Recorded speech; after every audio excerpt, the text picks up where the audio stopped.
Today we're going back to 1998 with a lesser known film, I think, for the average viewer, but that's okay. This is a personal favorite of mine. I know Alec really enjoys this film as well. This is 1998, Ronin, directed by the late John Frankenheimer and starring crazy cast. We'll get into it. It stars Robert De Niro, but that's just the tip of the iceberg of who's in this film. So Alec, I'm going to have you kick us off. So I have you to thank. I had never seen this before until we became friends. And you were like, you need to watch this movie, Ronin.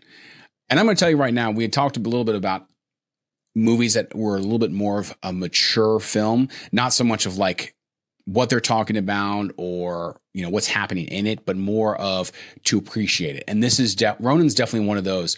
It is a slower burn, but there's a lot of great payoffs in it, in my opinion. It's a lot of fun in a lot of different ways, especially after multiple viewings of kind of being able to pick up some of these extra things. And I liked it the first time I watched it, but I can tell you, the more I watch it, the more I appreciate it, and the more I can kind of see what a gem this film is. It's not without its flaws, but it's got a lot going for it. And I can really just say, like, just from the beginning, it has kind of that French Connection feel to it, which I think, I don't know if it was on purpose, but I'm pretty sure, you know, they're making some homages to French Connection in this, and it's just done so well. Like you talked about the acting in it. I mean, Stellan Skarsgard, the personal favorite actor of this podcast, is in this film. I mean, how can you not like this film? I mean, Stellan, if you ever want to come on as the villain or a villain, yeah, a villain. But there's so much good in this movie. But like, I digress. This is one of your favorite films, so you need to talk about it. Yeah, it's not rated that high. I think I'm looking at it right now. It sits at a 7.2 on IMDb. It is a slower film, but the action sequences in it are tremendous. And then this is, in my opinion, this is the definitive. If I'm getting into an argument with somebody, this film contains the greatest car chases ever put on screen. Not Bullet. No, it's not. It's not. Bullet has better cars. That's why Bullet gets rated up against it. Any other movie that gets rated up against it for best car chases is because of the cars, not the actual driving and camera work. This is the one. And Frankenheimer just had a gift for shooting car chases and had done, was it like Grand Prix or something like that, earlier in his career. So this movie, what's kind of works for this movie and then works against it is the director, because you have a movie made in 1998 with like 1998 filmmaking techniques and stunts and gunplay, but really made by a director whose golden era was in pretty much the 60s into like the early 70s. So it's like a late 60s, early 70s spy thriller made in the late 90s. It's a weird amalgamation of those two things. And so, yeah, it's like it's got more in common with the French Connection or another personal favorite of mine, The Day of the Jackal, which I think is 1972. It was definitely the 70s. Yeah. Yeah. And it was remade in the late 90s with Bruce Willis, just called The Jackal. Which is a far inferior film, but I digress.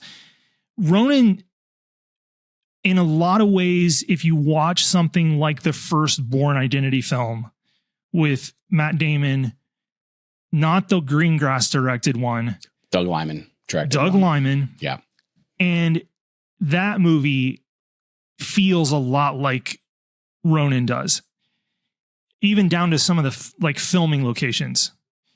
You know, Ronin takes place entirely in France, and it's all on location in Nice, in Paris. It's beautiful. It's this super, and it's not just that it's shot in Europe. It feels very European in its polish, and it's a little colder. Yeah. Film. It's like less compromising. One of my favorite things about Ronin is this is one of the few movies where, like, if a bad guy's going to shoot somebody, they don't go into like a big speech They just shoot them. Yep. Like people just shoot people in this movie. It's super believable. There's no one ever hesitates. Like they make the decision, we're getting into it, and they go. And that's kind of a standard for me in a movie like this, because otherwise it just doesn't feel it doesn't feel believable.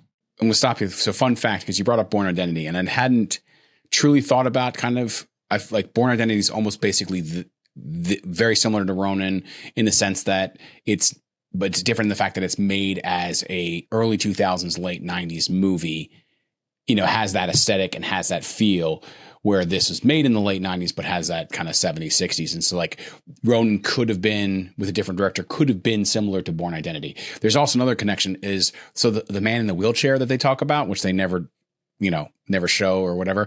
So he's actually pulled from the Robert Ludlum Bourne Identity movie. So this movie has a connection to the Bourne Identity. That's cool.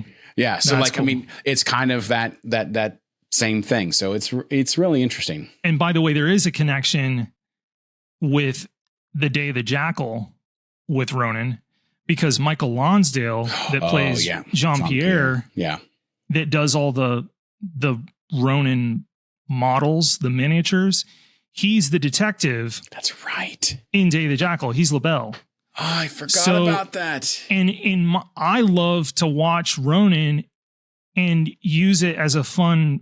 I have a fun like film fan theory that Jean-Pierre is LaBelle, an older LaBelle, and that it puts Ronin in the same universe as the Jackal. Universe as Day of the Jackal. It works. Yeah, because then they're both in France as well. So it does. The commitment to authenticity is pretty high. There's a couple places where you can see the budget got stretched. There's a really bad green screen driving sequence with Robert De Niro and Jean Reno, where they're going up through the mountains, and it's just bad compositing work. Like they rushed it. And then famously the big Mercedes-Benz that the good guys drive in the first big car chase, they throw it into reverse and then do that like J-turn spin or whatever. And for whatever reason, they put terrible, like just dreadful digital tire smoke in that sequence. And it's just, but outside of those two things, everything else, all the other car chases are completely authentic. In fact, the way they built the rigs is they had Americanized cars. And so they put De Niro in what looks like the driver's side, and he's got a wheel, and the stunt driver beside him is actually driving, and they're really driving at like 60, 70, 80 miles an hour through these tunnels in Paris and around. And the fear is real. Like that's what's so cool, that you can see the stress on the face of De Niro and Natascha, was it McElhone? Yeah. That plays Deidre. Like she's freaking out, like for real. There's no acting going on there, because they're doing hairpin turns. They're not actually having to drive, but you can't tell that. I mean, their hands on the wheel. It doesn't look fake. And they're just terrorized. They're supposed to be mimicking what the stunt driver is doing to kind of give that some simulation. I think so. The guy who plays Larry, Skipp Sudduth, I think he is driving because he is. He did his own driving. Yep. Yeah. Yep. So and the and joke he gets to drive that sweet Audi like S8 with nitrous in it. Yeah. The cars are not as sexy. That's the thing. It's like Citrons, and you do get an Audi, and then you get this big Mercedes Benz and the heavy. So the cars are not really special. But if you can look past that, it's great. Oh, the way they're shot is beautiful. Yeah. Yeah. Well, and so Frankenheimer said to Skipp, he basically said, all right, you can drive. I just don't want to see any brake lights, is essentially what was said to him. Like, well, I'd read that they had speeds that they wanted to travel, which was like, I think 70 or 80 miles an hour. And during filming, they ended up getting closer to like 100 or 110. And yeah, people were not happy. No. Well, if I'm sitting in the car and someone's driving at 100 miles an hour and I have no control. Well, that was the first car chase. Those were the stunt drivers. That wasn't the stuff with De Niro and Reno and stuff. But I'm just going to run down through the cast real quick to blow everybody's minds. People that have not watched this movie that have decided to listen to this episode of the podcast: Robert De Niro, Jean Reno. Oh my goodness, The Professional.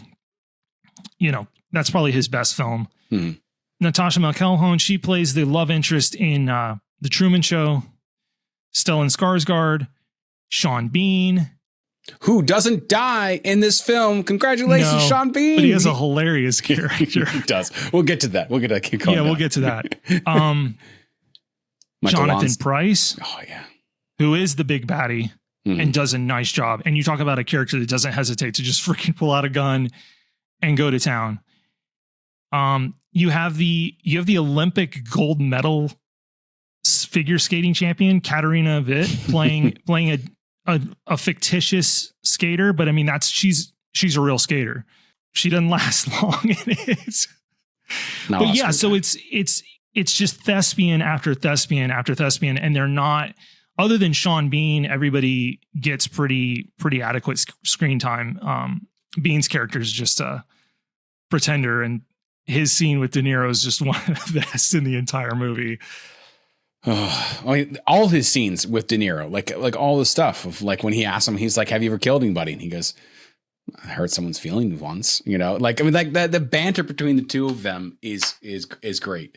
Yeah, and there's some really good, there's a lot of great British v American kind of measuring contest kind of stuff with, what kind of gun you favor? It's a toolbox. You pick the tool. But I was always partial to the 1911 old gun. Yeah, served my country well. But you haven't done too well the last few wars, huh? And he's like, yeah, but at least we don't go around whining about it. So there is a little bit of a dig from an American director. There's a little bit of a dig to the Brits. Job well but done. At its core, the film is very, very French. I mean, it's not just the backdrop. It's his, De Niro's main confidant is Reno, and he's got the lay of the city, and it's their chemistry is a lot of fun to watch. A lot of fun to watch. I love how they build that relationship. Like, obviously De Niro is well traveled and well versed in kind of all this stuff, and he can kind of pinpoint Sean Bean right away at being a pretender, but then can kind of see that Jean Reno is his character. Vincent has seen some stuff, knows his things. And I love the little interplay just right at the beginning when he offers him a cigarette, and he's just like, "Are you labor or management?" And he goes, "If it was management, I wouldn't offer you a cigarette." It's like, yeah, and it kind of just builds from there. And they kind of are, looking out for each other, through it all, even though they don't know each other before this. And so it's just, I really do like that how they did it. I mean, the only person that really doesn't get a lot of screen time who's in it for longer than Sean Bean is Skipp. He's on screen, but he doesn't do a lot of talking. And I think they knew that he was there more for the driving, and it's just the strong silent type, and use him. That was the best way to use him. But the quips that De Niro's given, he has the best dialogue in the whole movie. He's like, Sean Bean's like, "You worried about saving your own skin?" He's like, "Yeah, I am. It covers my body." It's full of those. He's a super, De Niro's character's got a real sharp tongue. And there's a lot of quippy dialogue in it that you wouldn't think would be in a spy film like this. But it's there. Yeah, it's really funny. Well, I love the one when DJ's like, are you afraid? And he goes, "Of course I'm afraid. You think I'm reluctant because I'm happy?" And it's just like these just small moments of great dialogue that just get this is De Niro doing great dialogue work. This shows that he does have that kind of range and able to be that quippy self that he doesn't get in a lot of other stuff. This is kind of a special film to me because I am a big fan of Robert De Niro, but this is kind of his last gasp in an action kind of thriller. Mm-hmm. I don't remember what year he did the score, but that's a different 2003, I think. That's a different kind of film. And it wasn't super actiony. No, this is kind of the last movie where he's got still has some physicality to him. And you know, he was in his 50s when he did Ronin. This is kind of the last go before he transitions his career. It's kind of I don't know what to call it, a landmark film, but it's his last. You won't see him again in a role like this in his career. This is kind of it. Mm-hmm. And it's good. It's good. It's just, it didn't make a bunch of money. I really, really wanted to watch this movie in theaters, and I don't remember why it didn't happen. My dad saw it and then was like,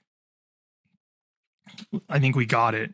He bought it when it came out on DVD, because I never did see this in a cinema, unfortunately. And it doesn't really matter now, but it's now as far as Skarsgård, this is one of the earliest movies I think I saw him in. And I took him for granted then. You know, I thought he was good. I didn't really know how good he really is, but his character Gregor's is something else. You know, he plays that bad guy part, or just out for the money, or just doesn't care, really, really well. He's super convincing as ex-KGB. Like, feels real authentic. He's nice reflexes. Oh yeah. Old habits die hard. Yeah. Yeah. That's it. They die hard. Yeah. Yeah. No, because I mean, he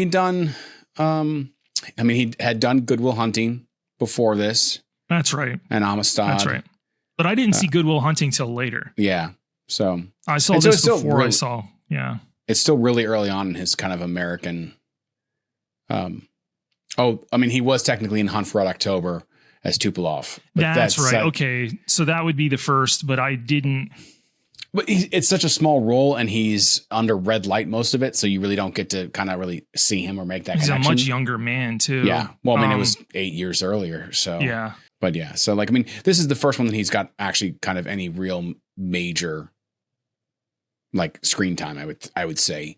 Going back, I can still see, like, there's nothing in his performance that makes me think how amazing of an actor he is.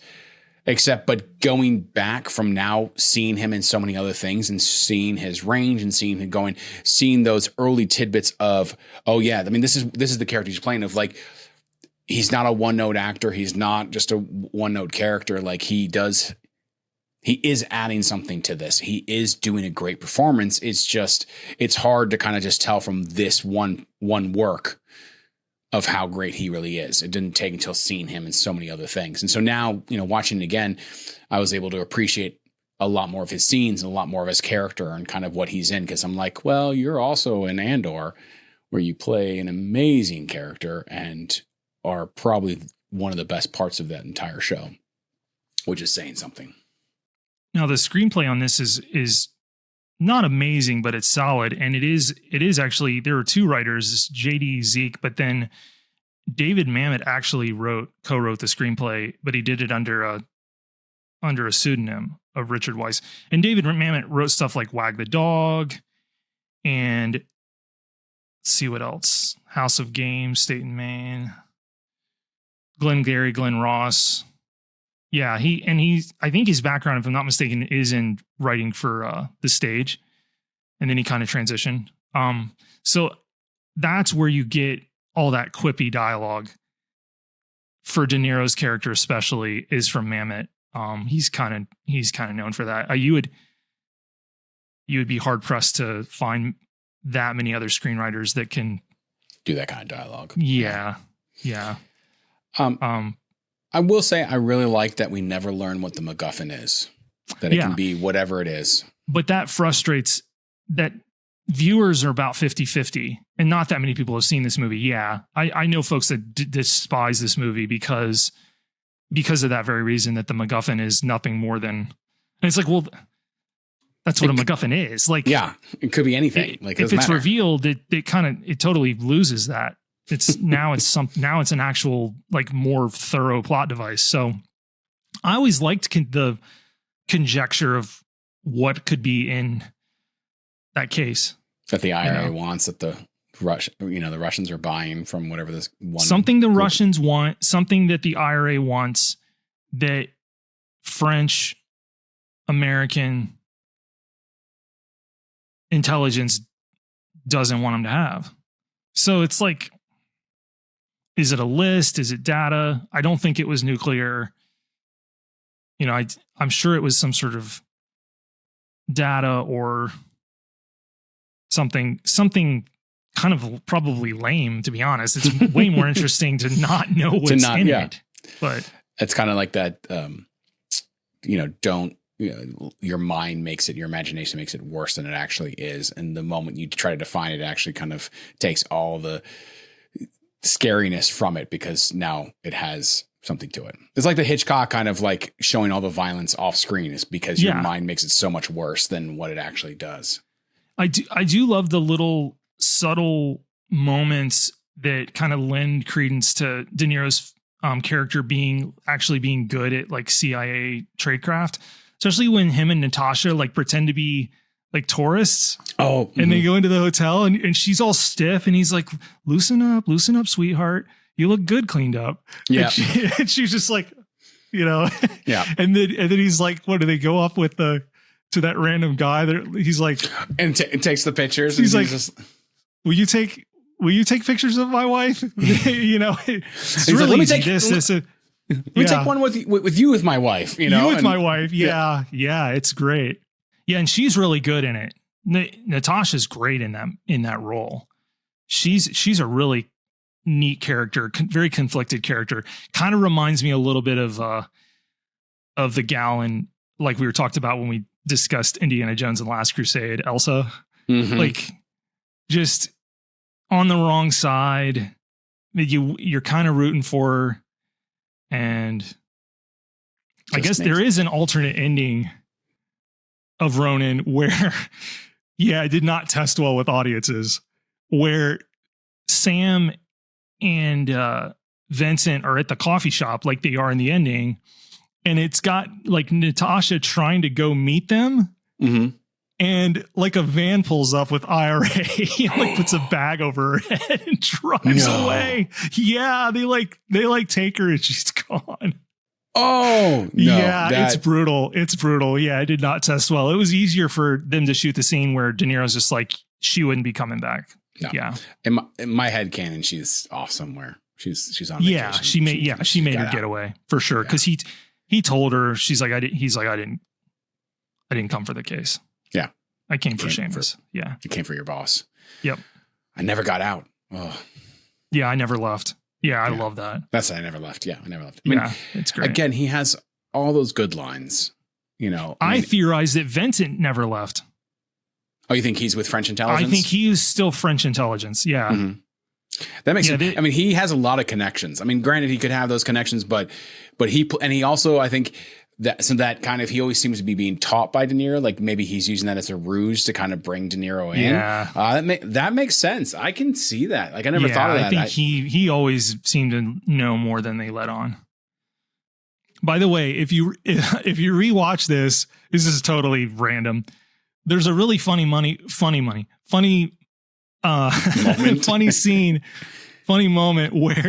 when Larry gets does he get shot or something? It's before he gets killed, but he's hurt, and like De Niro gives him a cigarette. Yeah, and the way he looks up at him is really funny. Just like this really longing look of appreciation for the cigarette. Yeah. One of the things I like about this movie is going back to the dialogue, is more of just you and I in the apartment. And whenever you completed something and you just be like, well, job well done. That is a fact. That is a fact. Yeah. Bit of raspberry jam back there, eh? Bit of raspberry jam. Yeah. My dad and I would quote Sean Bean. Yeah. Job well done. That is a fact. That is a fact. He has really good lines. And then he's like, could you pull over? Yeah. Just completely, and then pukes. Got the guns, got the money. Job well done. I will say, listeners, he did say that when we were living together in apartments. It was great. One of those many movies that got quoted in our apartment. Yeah, this is a good time. And you call it a slow burn. I don't think the pacing's really that bad because the action sequence payoffs are so good. You have the like you said, you have a car chase near the beginning, the first third of the movie, massive car chase near the end. Pretty brutal foot chase shootout. Yeah. In is it Rhone? What's the city they're in? And it's in an old Roman era Colosseum, and it's real. It's shot on location. It's beautiful. Really believable loss of like civilian life in some of the gun battles in this, where like really innocent people get in the line of fire, and it's like, oh my gosh, it's not a typical 90s action film where where the viewer's real numb to like collateral damage. It's like when an innocent gets shot at, or like you're like, oh my gosh, because during a car chase there's just a random guy caught in the crossfire that totally gets shot and like crashes into a pillar in the tunnel, and you're just like horrified. It's just, the damage that these people cause is, it's a fairly brutal movie. And it's a fairly, for violence anyway, it's a fairly hard R.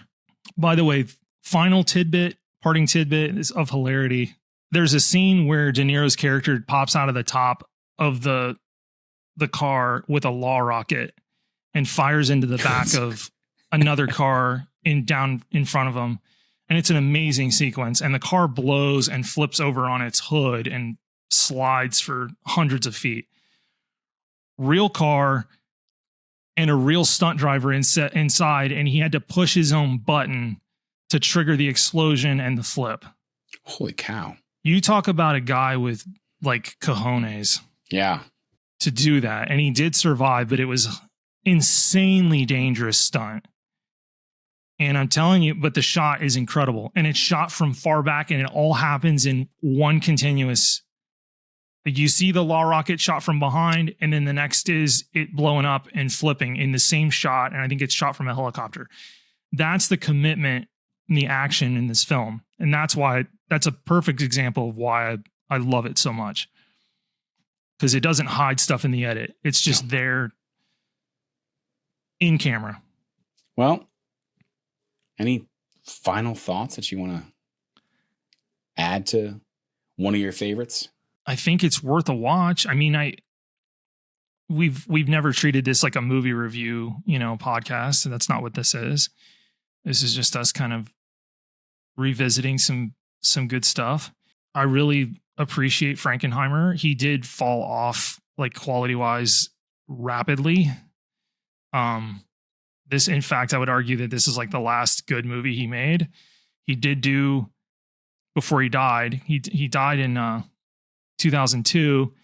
He did do a short film for BMW with Clive Owen called The Driver, which promoted BMW's line with like action films and stuff. And that's really cool to watch. If you can find that on YouTube, it's really cool. In fact, I was convinced when they did that, I thought for sure that Clive Owen was going to be the next James Bond, because him driving around this BMW that's getting shot up was pretty cool. But Frankenheimer kind of never lost his 60s sensibilities and just said the heck with it. And that's kind of what you get with Ronin. And so, the pacing's a little bit slower, but the end product is still good. Fantastic. Fantastic.